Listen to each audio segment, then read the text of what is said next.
Looking to enhance the appeal and performance of your gym with state-of-the-art equipment? Look no further than the Gym Administrator. Founded by Sal Corrente, professional wrestling manager, promoter, and author of the great book Bruno Sammartino, the autobiography of wrestling's living legend, available on Amazon.com, the Gym Administrator will spot you on that final rep and assist you every step of the way from purchase through installation, whether it be strength training, cardiovascular training, or performance enhancement. The Gym Administrator works with a wide array of leading vendors and suppliers, carefully selected to meet the diverse needs of your clientele. Service the way you remember it. Contact us at 914-494-1066 or visit our website at thegymadministrator.com, as well as all social media platforms. The Gym Administrator. All your fitness needs under one roof. Scan the barcode at the bottom of the screen to get started today.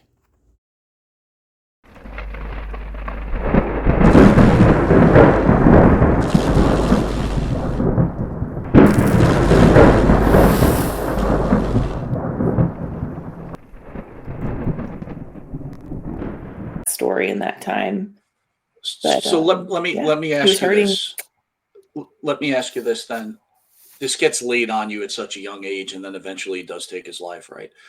What kind of mental stress and damage did that put on you as the person? And Jimmy, I'm afraid to ask this question because last time I asked a question like this, I got screamed at by a guest, so I don't want to get screamed at by Holly. But on a serious note, how did that affect you? Well, I was 8, and Holly, I think maybe a part of me. Can you hear me? And you're angry with him. I think in the moment I was angry and scared. In the moment I was angry and scared, and I think I've just never been mad at my dad for what he did. I mean, I hate to.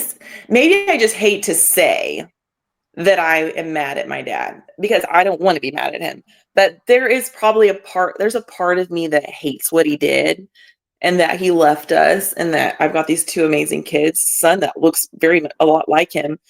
Reminds me of him so much. But I think that maybe a part of me as a little kid just thought, it's not real.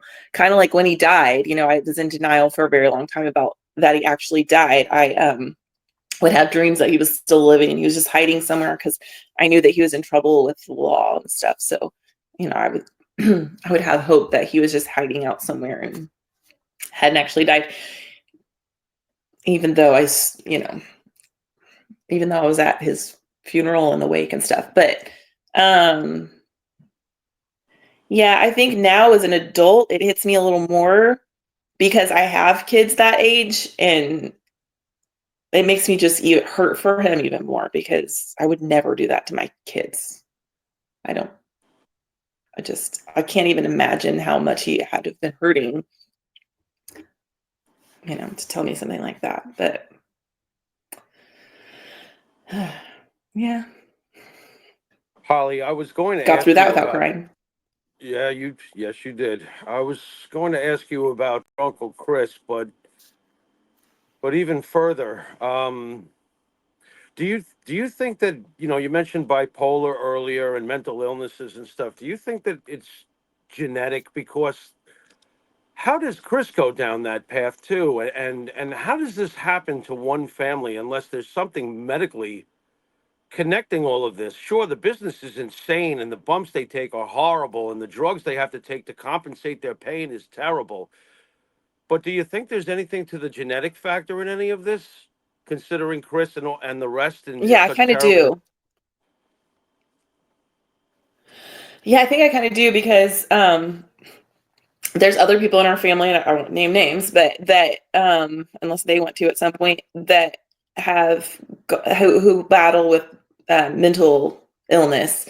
They don't have the drugs to go along with it to make it worse. But there are people in our family that are struggle with mental illness, but they're dealing with it in a different way.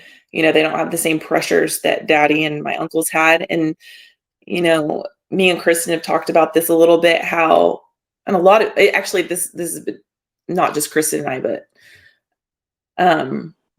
a lot of times when someone opens the door to suicide that you're close with, then it just makes it that much easier. It's like the door's been open and it's just an easier,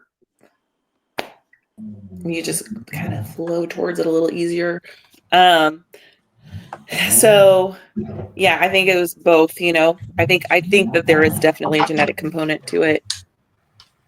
Someone can correct me if they're wrong, if I'm wrong. But let's switch gears a little bit.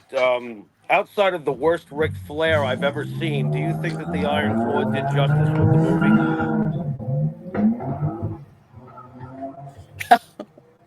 The worst Ric Flair. Yeah. Oh the worst Ric Flair. Oh my gosh, the casting. Jeez Louise. Told you, Mike. I told you. Wait a minute. I'm gonna interfere with that. Here's the reality. No, you don't interfere with the This is worst what Ric people Flair don't in the understand. history of television. No, you don't. That was Wait a minute. awful. What? But hold on. I want to explain something. They needed a star, so they get Zac Efron. If they're going to bring in a guy the size of Kerry Von Erich, what Kerry Von Erich looked in real life, where are you finding an actor to match off against that? They couldn't do that. They had to put a smaller guy next to Zac Efron just because it just would have looked stupid. It would have just looked dumb. You know what I mean? I mean, where do you find a Kerry Von Erich anywhere? But there isn't anyone out there that can even play that role. Oh, we could have got a little closer though, couldn't we? I mean, I do like Jim Leone. I think he's a great actor. I think he's a great actor. But you know who would have made a good one, Mike? You know what would have made a good Kerry?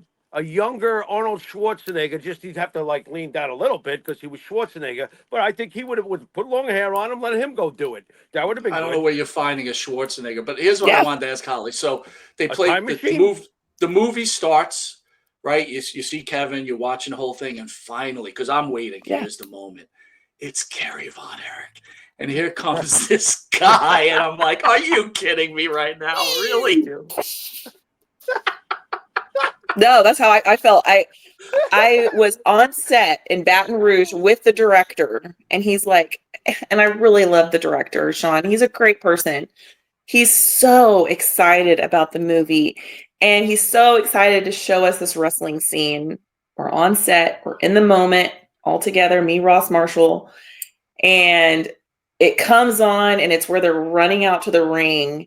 And you see Zac go out. And he looks awesome. And you see Daddy like hop in the little ring. And I was just like, no. Oh, my gosh. And I'm just like, oh, yeah, it's really good. It's awesome, but I'm thinking, oh no, I'm so disappointed. But and then it was like, that's all I saw was a wrestling scene. So I'm like, hopefully the acting is going to be so good that it's not going to matter that he's just little in the ring. Like the acting's going to be so good. They're going to show Daddy all this stuff, and just it was rough. It was rough. A good movie if you didn't know the Von Erichs. Well, let me ask you this. Also, I thought like, there was such a real story to tell and too much wrestling. Like, what do you need to show Harley Race and Ric Flair? Who needed it? Just show the story of this family. My God. Show the story. If they would have told the real story, gosh, it's so much better. It is, yeah. I mean, even if they would have, the daddy didn't have a family and stuff, but I think that Daddy's struggle would have been so much more real and relatable had he had a family. And I know they didn't have time for all that, but it just could have been so much more impactful, to show this multifaceted guy, who's got it all, yet he still can't take this life, and yeah, that was really disappointing. Bummer. Yeah, it was disappointing for me too, but my partner's seen it 57 times.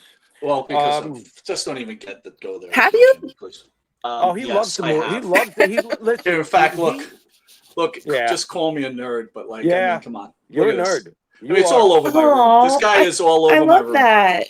Yeah. I actually, on my wall. Mine too. So, oh, really? But I love that picture. But I will say, as a wrestling fan, growing up in the WWE, Kerry Von Erich was like, when he came to the WWE, I was invigorated to watch wrestling again.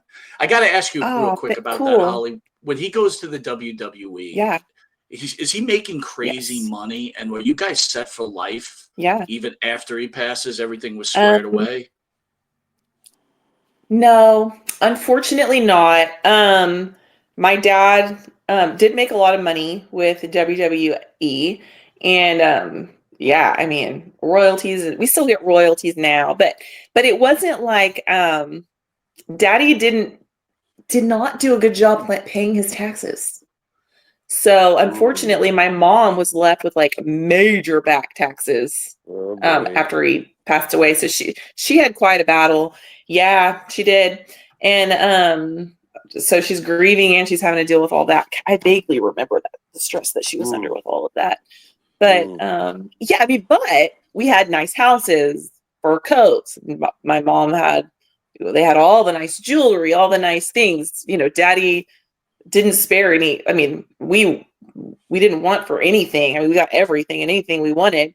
But, you know, like I said, but you got to spend your money wisely and save and pay your taxes. Yeah. Did IRS? Yeah, we weren't come to the left with much. Oh God. Unbelievable.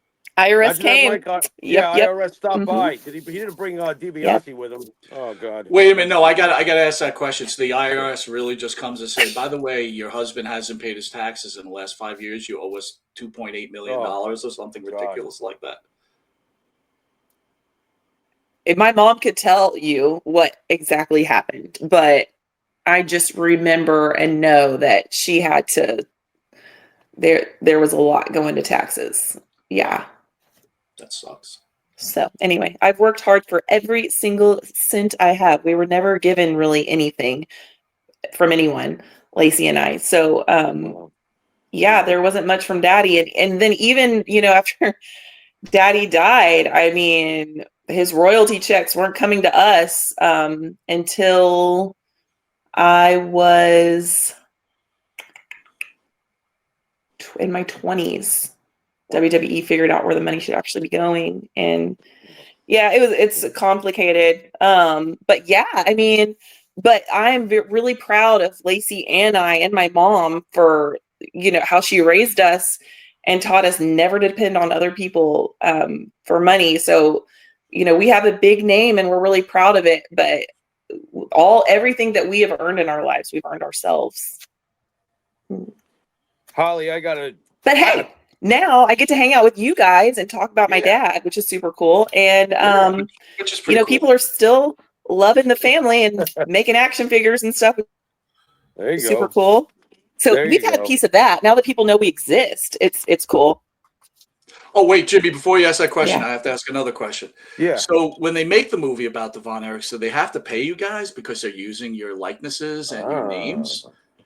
Or they try to sneak that by you guys? That would be so awesome. So because they're public figures, they don't have to pay you.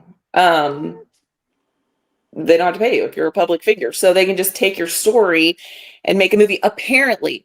But we were there is a attorney for movie people, I don't know what they're called, who was saying that if they do take your likeness and totally create this story that then no one else could make, technically they should have paid at least Uncle Kevin for life rights to the story. Technically they should have done that. That would have been the right thing to do, but they didn't do that. They didn't let Uncle Kevin, like everyone kind of knows now, our family didn't find out about the story until it was on the internet. So, and we weren't invited to set until the last week of filming. So, you know, and Sean had been working on the story for 8 years. which is insane. If you're that big of a Von Erich fan to me, and I know that Sean was a big fan and loved my dad, says he respected our family a lot. If you're that big of a fan, I would think that you would really want to get the story right with the family. I mean, he had so many great resources he could have gone to. Brian, Uncle Bill, Uncle Kevin, my mom, like, but he chose not to do that. Well, I think it goes beyond that, though. Like, he should pay the family royalties. I mean, I'm sure that movie made a lot of money. And, you hear the stories, again, I don't know how accurate they are, but you hear the stories that Kevin struggled for a really long time. You just said that your mom had to struggle, right? Because she had to make up all that money. I mean, look, this is an iconic family that you're now making all this money off of. Pay these people. My God. Give it a break already, will you? Jeez. I think that would have been the right thing to do. I think that would have been the right thing to do, even if they're just like, hey, we're going to donate this amount to this charity in the name of Von Erichs. Like, that would have been cool. But there was nothing. And what was the biggest kicker for me was when they made A24, the production company, made an action figure of Uncle Kevin. It was Zach as Uncle Kevin, but still on the box said Kevin Von Erich. They made that action figure, and did Uncle Kevin get a cent of that? No. Did Uncle Kevin know that was being created? No. That really is what got to me, and I couldn't believe that Uncle Kevin wasn't more upset about it, because it was just like, hey, we're going to steal your story, and then we're going to make more money off of your likeness with an action figure. I really just got to me. So I called A24 and I was like, you're not making a Kerry Von Erich one, right? Because if you do, I mean, I wouldn't have been as nice as Uncle Kevin. Yeah, good for you. Good for you. And by the way, just so everybody knows, when Dark Side of the Ring uses not that I could have done anything, but I just would have given him a piece of my mind. I was going to say, when me and Jimmy are on Dark Side of the Ring, we get paid. We make sure we get paid. You're not using our stuff without paying us at least something. Enough. That's ridiculous. Jimmy, it's all you, bro. I cut you off a million times. Should. Well, not for nothing. I'll say it. They sound like real scumbags. It's very scum. No. And Holly doesn't even have to nod in agreement, but they sound like absolute scumbags who not only lost their fandom, they lost their humanity. What the hell is that I just heard? Are you serious? That makes me dislike them even more. I know. Oh, that's horrendous. I hate to say that, honestly, but I think A24, I think they did cross the line a little bit like that. And they did try. I mean, in Dallas, they gave us a great welcome with the premiere and stuff. That was really cool. But I mean, I feel like they were kind of like, here you go. We'll hold this little premiere. Well, it was a big premiere. We'll hold this premiere for you and have a big party. And then you guys can just be quiet. Act like you support the movie. Let us have your endorsement. And then we're going to take all the money. And by the way, we're going to make even more money off of merch. Yeah, that's true. That really got me. But A24, I'm not the biggest fan of A24 anyway. I don't really agree with the kind of movies they make and stuff. I'm gonna officially stand by you, Holly, and I'm gonna say Monty DeFaro only watched that Von Erich movie 2 times this year. Not 20, just twice. All right, and that is it. We're done watching it. What do you think, Jim? What do I think? I think thanks for the pizza and the crappy crumb cake you gave me for the luncheon. Now go F yourself. That's what I think. This is horrible. And Mike, you always wondered why I never go to those. You always wondered why I never go to those office luncheons, because I'm overworked and underpaid to begin with. I don't need your free pizza for one day. Save me your thank yous. Speaking of internet garbage, Holly, please help me with this one. I love how Mike gave me all the difficult questions. Thanks, Mike. Well, I got to be the good guy here, so I know. I'm sorry. I know. I think I'm doing all right holding my own treading water with these questions, but you're doing all right. You're nervous, but it's okay. She won't bite. Yeah. But what are you going to do?